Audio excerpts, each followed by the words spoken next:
Écarlate et Violette sont les dernières aventures du monde en expansion de Pokémon. Ils lancent la 9e génération avec une nouvelle région et de nouveaux Pokémon à découvrir. Alors que certains anciens Pokémon obtiennent une évolution, beaucoup d'autres reçoivent seulement des variantes régionales ou de nouvelles formes, ainsi que, entre guillemets, d'anciennes formes. Cela aura bientôt du sens. Aujourd'hui, nous voulons comparer ces formes alternatives aux versions originales découvertes. Je suis Kyle de Pokébinge et voici Pokémon Écarlate et Violette. Formes alternatives vs originales.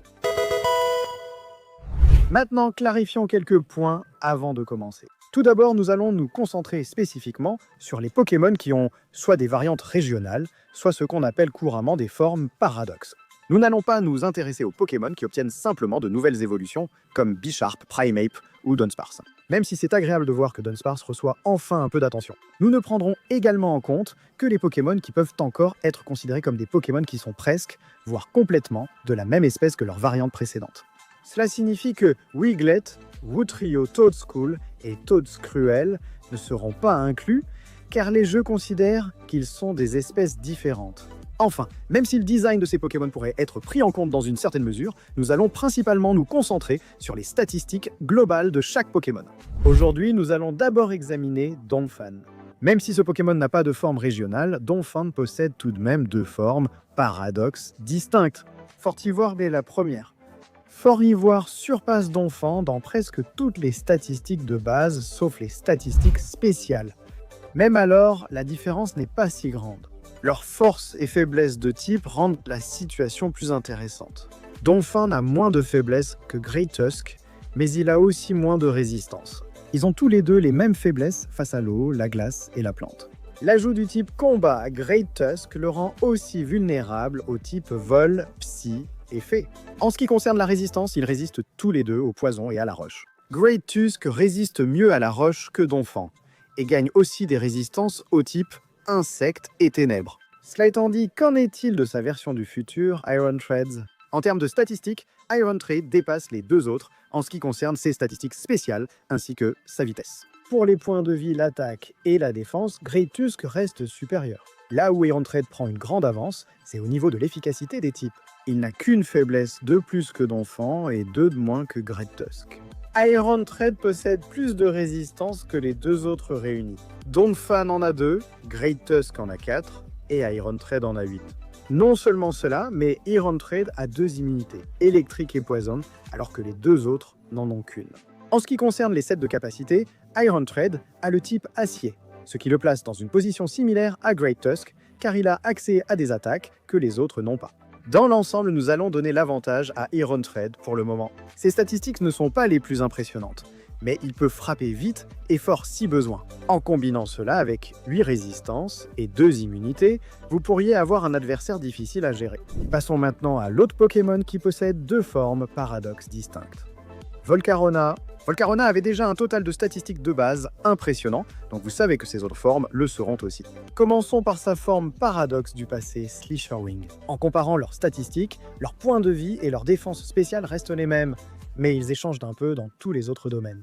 La puissance que Volcarona possède en attaque spéciale est exactement la même que celle que Slitherwing a en attaque physique. Bien que Slitherwing ait des capacités défensives un peu meilleures, Volcarona attaque bien plus vite. Volcarona a également accès à Papillodance, ce qui lui permet d'être encore plus rapide et de frapper plus fort avec sa statistique d'attaque spéciale déjà élevée. L'efficacité des types donne également l'avantage à Volcarona. Non seulement Volcarona a moins de faiblesse, mais il possède aussi plus de résistance. Non seulement cela, mais Volcarona possède également une résistance 4 fois au type plante. Alors que Slitherwing n'a aucune résistance 4 fois. Tous deux peuvent acquérir de nombreuses zones de compétences, donc c'est sans doute équivalent de ce point de vue. Entre ces deux-là, nous pensons que Volcarona est le meilleur choix dans l'ensemble. Mais peut-on en dire autant face à la forme paradoxe du futur, Iron Moth? Iron Moth a plus de stats spéciales et de vitesse, tandis que Volcarona a plus de stats physiques et de points de vie. Ils ont également tous les deux accès à une grande variété de capacités. Volcarona utilise Papillodance pour booster ses statistiques, tandis qu'Iron Moth peut poser Pics Toxique et ainsi mettre ses adversaires sous pression.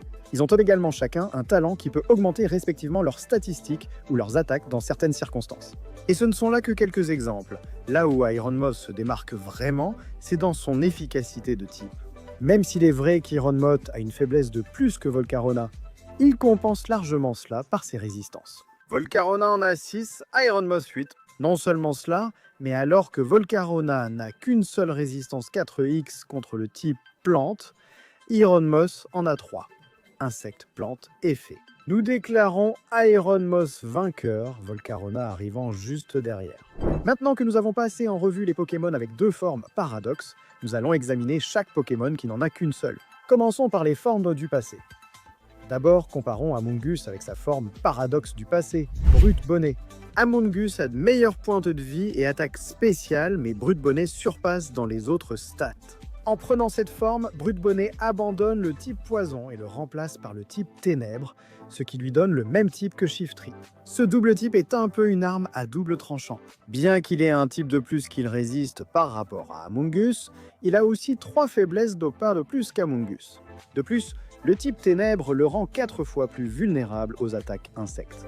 De plus, cela fait qu'au lieu d'être résistant 4 fois au type plante, il n'est résistant que 2 fois. Il devient immunisé aux attaques psy. Mais c'est tout. Flottoutant poison et bonnet brutal, ténèbres, ont des attaques spécifiques à leur type que l'autre ne possède pas. Sinon, leurs capacités sont très similaires.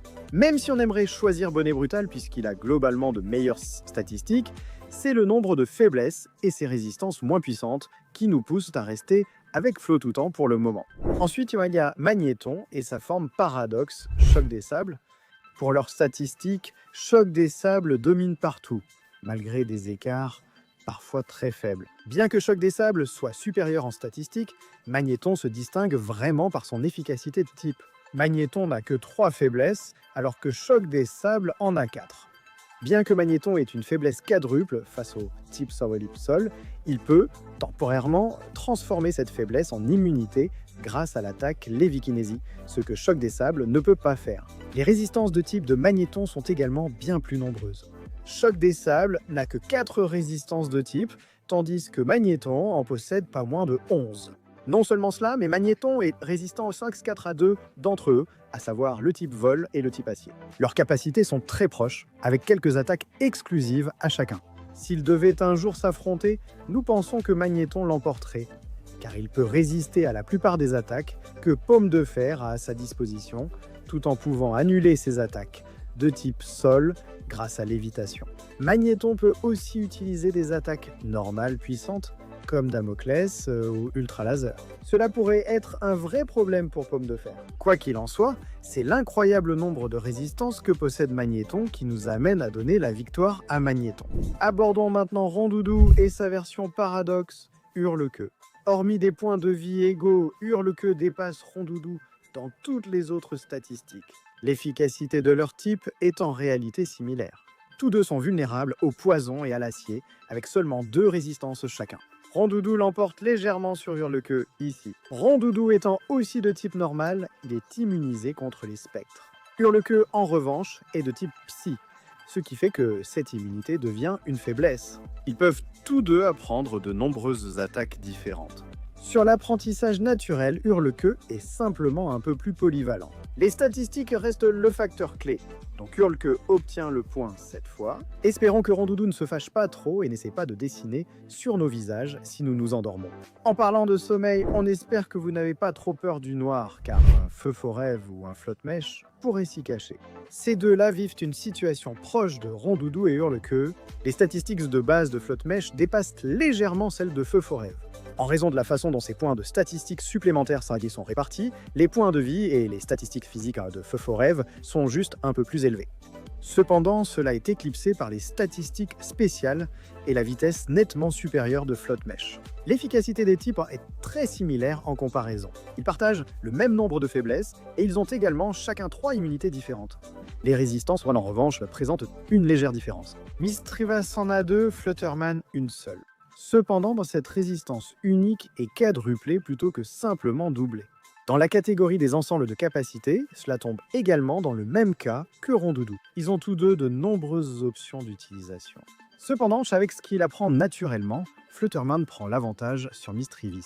Pour des raisons très similaires à Jigglypuff et Screaming Tail, nous donnons le point à Flutterman cette fois-ci. Le dernier Pokémon introduit dans la catégorie des formes paradoxes du passé est celui qui ressemble à Salamence, Roaring Moon. Cette forme ressemble plus à un méga Salamence, mais nous la comparerons tout de même à Salamence sans méga évolution. Le total des statistiques de Roaring Moon est légèrement inférieur à l'original. Les statistiques de Roaring Moon sont supérieures à celles de Salamence. Salamence a tout de même de meilleures statistiques en défense et en attaque spéciale. En ce qui concerne l'efficacité des types, nous dirions que Salamence a également l'avantage ici. Bien qu'ils aient chacun une immunité et une faiblesse x4 à quelque chose, Salamence n'a que 4 faiblesses au total, alors que Rugissement Lunaire en a 5. Bien que Rugissement Lunaire ait une résistance de plus que Salamence, l'une des résistances de Salamence, à savoir Plante, est également multipliée par 4. Enfin, il y a les capacités. Rugissement Lunaire paraît offrir globalement plus de types de capacités utilisables. Ceci est sûrement facilité par son type Ténèbres. Honnêtement, nous pensons que le choix ici pourrait vraiment se résumer aux capacités que vous attribuez à celui-ci, car chacun a clairement ses avantages, sans qu'aucun ne surpasse totalement l'autre. C'est pourquoi ce duel est déclaré nul. Après avoir étudié le passé, tournons-nous vers l'avenir. Certaines formes paradoxes du futur, comme Hariyama et son double Paume de Fer, illustrent ce phénomène. Ils n'ont en commun qu'une statistique de vitesse identique. Sinon, Paume de Fer a de meilleures statistiques de base partout ailleurs, même si ce n'est que d'un tout petit peu dans certaines catégories. Ensuite, il y a l'efficacité des types. Hariyama est de type combat pur, tandis que Paume de Fer est de type double, combat et électrique. On pourrait penser que le type supplémentaire lui donnerait plus de faiblesse, mais ce n'est en fait pas le cas. En réalité, Paume de Fer a ici l'avantage. Ils ont peut-être tous les deux 3 faiblesses qui leur infligent des dégâts doublés. Ils n'ont aucune immunité, et ils ont tous les deux les mêmes résistances à la roche, aux insectes et aux ténèbres. Iron Hands a désormais l'avantage grâce à 2 résistances de plus contre les types électriques et acier. Ils ont aussi tous les deux un large éventail de capacités à choisir, aussi bien physiques que spéciales.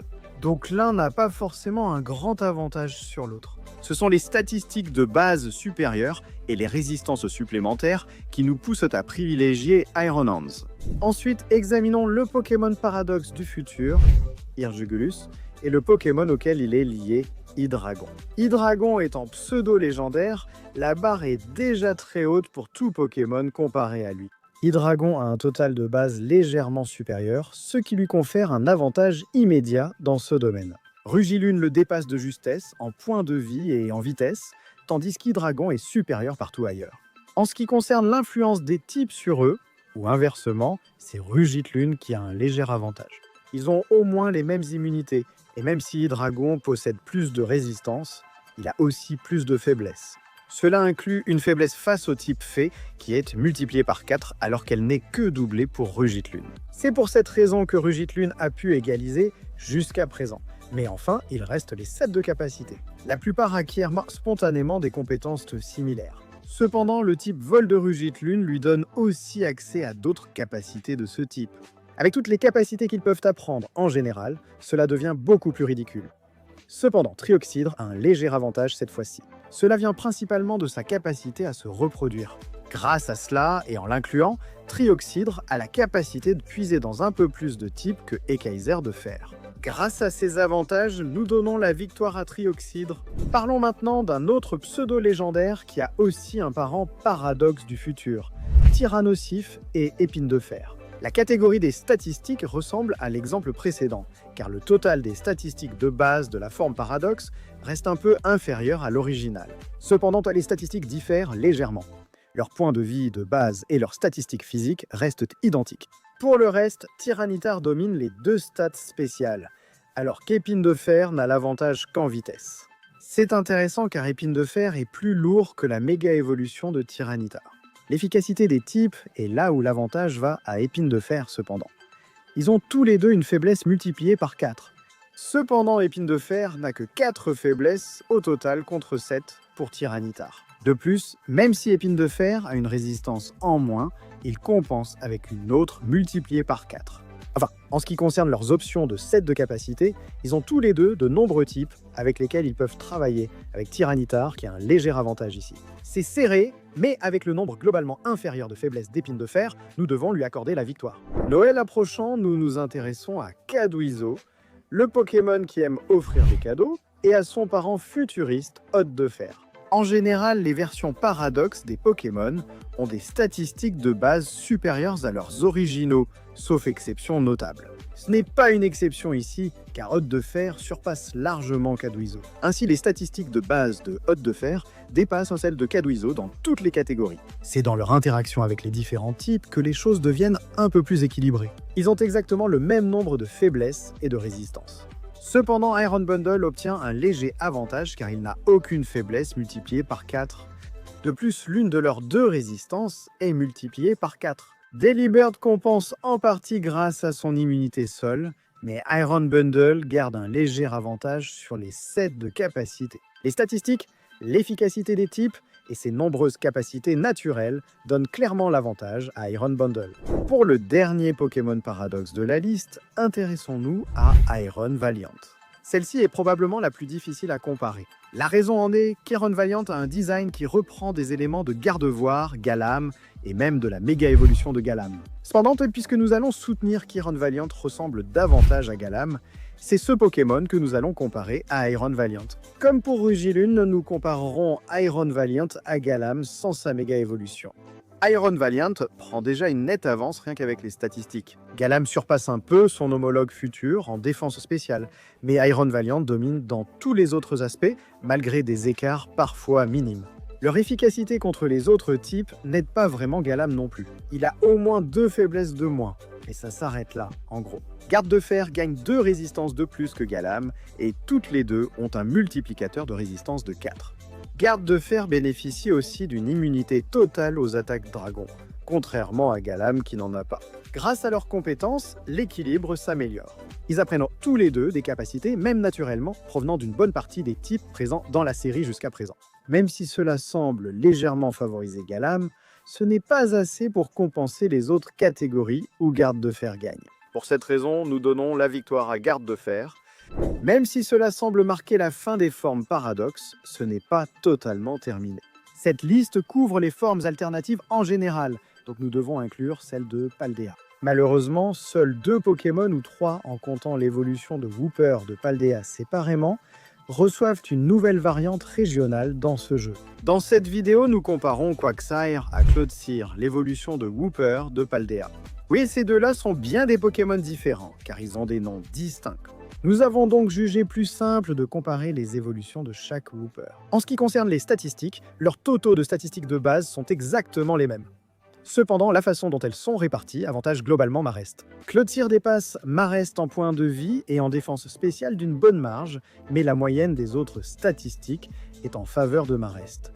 Les faiblesses et résistances deviennent plus intéressantes.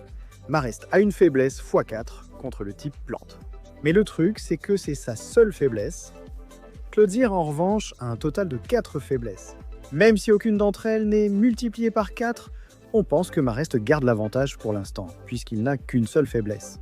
Ils ont tous les deux une immunité contre les attaques de type électrique, donc ça s'annule. C'est au niveau des résistances que Clodsire se démarque un peu plus. Non seulement il a une résistance de type de plus que Quagsire, mais l'une de ses résistances est multipliée par 4. Cela permet à Clodsire de rester dans la course. Ensuite, il y a les capacités qu'ils peuvent utiliser. Ils peuvent exploiter un nombre de types assez équilibré. Il nous a semblé que tous les deux n'ont que 6 types de capacités qu'ils ne peuvent pas utiliser. Comme c'est très serré, cela n'avantage vraiment aucun des deux. Aujourd'hui, nous donnerons la victoire à Quagsire, car il n'a qu'une seule faiblesse et de meilleures statistiques. Nous voici au dernier Pokémon de la liste, Tauros, qui est également complexe. Aucune variante de Tauros n'évolue. Le Taureau de Paldea a 3 formes différentes, ou races, qui peuvent tout changer. Nous allons d'abord comparer le Tauros original à la version combat de Paldea. Celui qui l'emportera sera ensuite comparé aux 2 autres pour voir quelle version est la meilleure. Comparons le Tauros de Kanto au Tauros combat. Leurs statistiques de base sont identiques. Leurs statistiques, elles sont organisées pour être identiques ou différer d'un total de 10 Le Tauros original est un peu plus rapide, celui de Paldea frappe un peu plus fort. Concernant leur type, le Tauros original est de type normal pur, tandis que la version de Paldea est de type combat pur. Ils héritent donc des faiblesses de ces types. Le type normal est faible face au type combat et immunisé contre le spectre. Cela veut aussi dire que Tauros n'a pas de résistance. Tauros de Paldea, en revanche, a les faiblesses des types combat, psy, vol et fée. Notre ami de Paldea a plus de faiblesse et aucune immunité, mais il compense par 3 résistances distinctes. Le facteur décisif sera dans les attaques qu'ils peuvent utiliser. Tauros, étant de type normal, apprend principalement des attaques de type normal naturellement. Cependant, comme beaucoup d'autres Pokémon de type normal, Tauros a accès à une grande variété d'attaques de différents types, même si certaines sont un peu surprenantes. On ne s'attendrait pas à voir un taureau cracher du feu. Malgré son type différent, le Tauros de Paldea se trouve dans une situation très similaire. Il a un nombre d'options similaires, bien que ses meilleures attaques soient surtout physiques. Comme il s'agit beaucoup plus d'un attaquant physique, surtout avec l'aide du talent colérique, cela ne pose aucun problème. Finalement, bien que la décision soit difficile, nous donnons le point au Tauros de Kanto, qui n'a qu'une faiblesse, une immunité et plus de polyvalence dans ses attaques, laissant au Tauros original 2 autres formes à affronter. La deuxième manche oppose le Tauros de Kanto au Tauros de Paldea forme brasier. Plus besoin de se concentrer sur les statistiques. Quelle que soit la forme du Tauros de Paldea, ces statistiques ne changent pas. Passons aux faiblesses.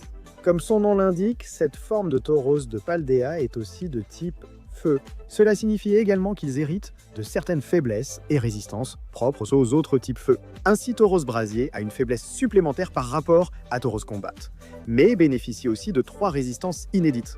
De plus, leur résistance au type insecte est quadruplée avec cette race et non simplement doublée. Enfin, il existe des ensembles de capacités. Tauros de la race brasier apprend logiquement des attaques feu. Nitrocharge augmente aussi sa vitesse, tandis que Bout de Feu est une attaque puissante, mais risquée pour l'adversaire comme pour l'utilisateur. Quoi qu'il en soit, les options globales de ce Tauros sont aussi polyvalentes que celles de la race combat, puisant dans tous les mêmes types, mais différemment. Ces éléments nous amènent à mettre Tauros brasier au-dessus de la race combat, et même à le juger supérieur au Tauros de Kanto. Son nombre accru de résistance, dont l'une est multipliée par 4, est le véritable facteur décisif. Mais voyons comment Tauros de la race brasier se compare à Tauros de la race aqua. Les statistiques étant identiques, abordons faiblesse et résistance. Avec ce double type combat et haut, Tauros gagne une faiblesse mais aussi une résistance de plus que la race brasier. Aucune de ces résistances n'est pour autant multipliée par 4. Cela maintient un certain équilibre. Comme pour les autres, cela dépendra des ensembles de capacités. La forme Aqua, Aquajet, une capacité eau prioritaire souvent utilisée au lieu de Nitrocharge. Il apprend aussi Déferlante, qui ressemble beaucoup à une version haute bout de feu. Tauros forme Aqua a un peu moins d'options d'attaque que les autres. Ils ont encore du choix, mais c'est la forme la moins polyvalente des autres. La forme Aqua est proche, mais Tauros forme brasier l'emporte grâce à sa résistance 4 fois et à moins de faiblesse. Mais si ça peut vous consoler, c'était vraiment très serré. Dites-nous ce que vous en pensez dans les commentaires. Dites-nous ce que vous en pensez dans les commentaires ci-dessous. Et n'oubliez pas d'activer la cloche de notification pour regarder plus de nos vidéos Pokémon. Merci d'avoir regardé, on se retrouve la prochaine fois.